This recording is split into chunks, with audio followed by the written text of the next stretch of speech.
Over a month after a boarding home I investigated caught fire, I'm checking in with neighbors, and you can see behind me the sign that said G2G boarding home is no longer here. Check this out. This is an underpass with a bunch of debris in it, with a large pile of debris right next to it.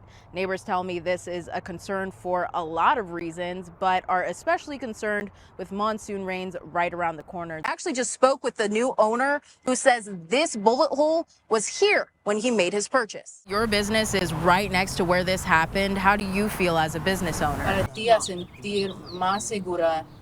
¿Qué quieres que pase? Since our last update, not only has Tucson Electric Power released a statement, but it's now reached Governor Katie Hobbs. I think that's very concerning, and we're looking into ways to address that. Governor Katie Hobbs' response to press in this interview shared by Scripps News Group Phoenix. She says her office is looking at what they can do about immigration officers posing as utility workers and whether there's a state law under that. We're looking into that. This comes after my report last week, sharing this video. A confrontation neighbors say started after two men first said they were with TEP, then changed the story and told neighbors they were with Homeland Security. HSI later confirmed there is an ongoing investigation. Don't open the door. The woman in this video, Christine Carino, says the men got out of unmarked vehicles and first went to her home looking to speak to one of her neighbors, initially presenting themselves as TEP. That was the first thing he told me. Then they went to her neighbor's house, which is when she started recording them asking about a missed court date. They don't have a warrant. TEP recently responding to reports stating, quote, TEP has contacted Homeland Security Investigations to request that its agents not impersonate TEP workers. TEP does not know if this activity occurred, but has made clear that it is unauthorized. After this video, Carino called KEGA 9. When I arrived, Carino was down the road from this home, talking with workers with Tucson Electric Power and City of Tucson code enforcement. TEP confirmed there were workers in the area with uniforms and clearly marked vehicles, as shown in this video I took. Carino says she was trying to tell them about what was going on. So I went to ask them, hey, this incident just happened, and TP told me, this is what I look like, this is my vehicle. So they were definitely impersonating. TEP is reminding customers to look out for the TEP logo. I did reach out to Homeland Security again, but they have not answered any of our questions other than sharing there is an ongoing investigation. Now, as far as the Arizona Attorney General Chris Mays, we did reach out, but the office says they're not commenting on the situation. For now, reporting in studio, Reyna Preciado, KEGA 9. Back in April last year, ambulance every day, so we wake up 2-3 times a night. A group of about 10 neighbors talk about the homes next door. There's trash cans are so full all the time, so they just like leave them there, and it stinks. I mean, I don't know if you don't smell it or not, but you walk over that way, you're gonna smell it. Neighbors living on 40th Street say they tried telling police their concerns. We call 911, they tell us to call 311. We call 311, they tell us to call the narcotic hotline. I do it, gets me nowhere. So what do we do? Called them so many times. After following up with neighbors in May, they told me the trash had cleared up. But with first responders' frequent visits, neighbors still came to me with concerns. What kind of group home is this? Who are they helping? It became a long search for answers, making phone calls and visits to the property.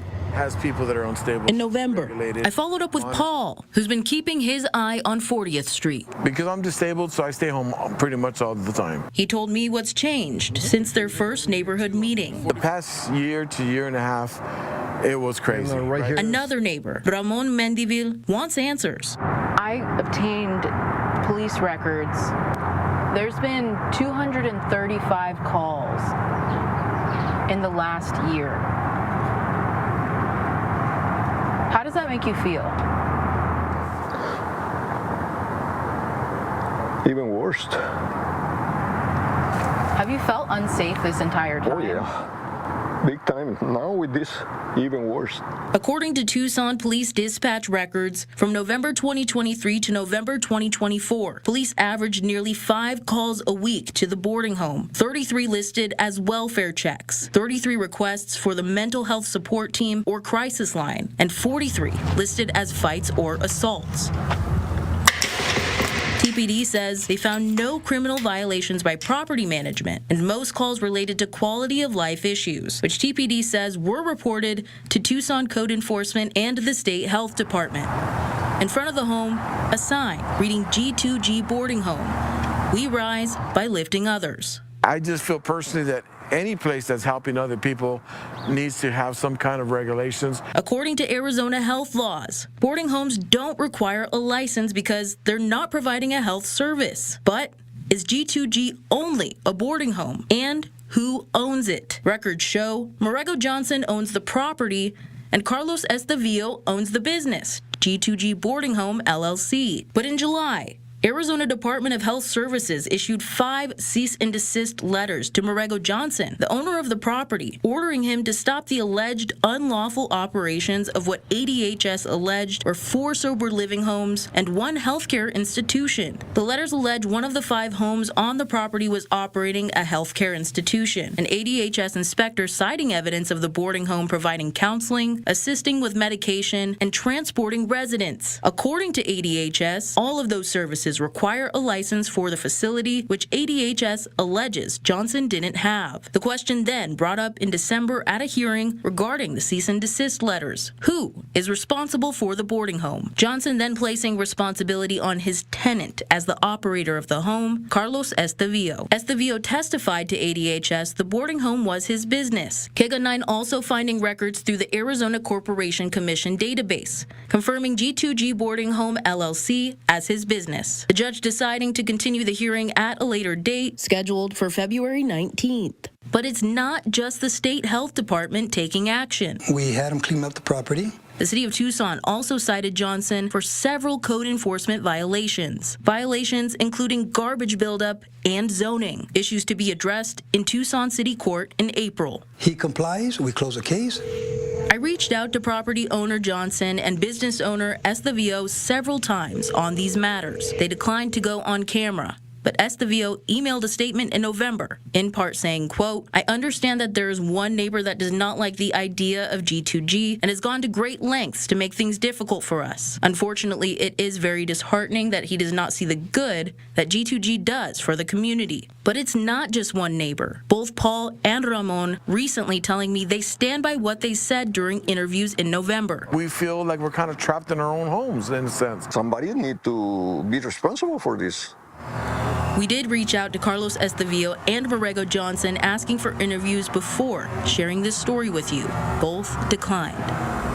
Now, we've also learned another agency, Adult Protective Services, had 38 investigations into the boarding home from August 2023 to November 2024. As of late December, 5 remain open and the others closed with no findings. We did reach out to DES for clarification on the status of those, but we haven't heard back just yet. Now, as your Southside reporter, I'll continue to bring you updates in this story for you and the neighbors waiting for answers. Reporting from the Southside, Reyna Preciado, KEGA 9.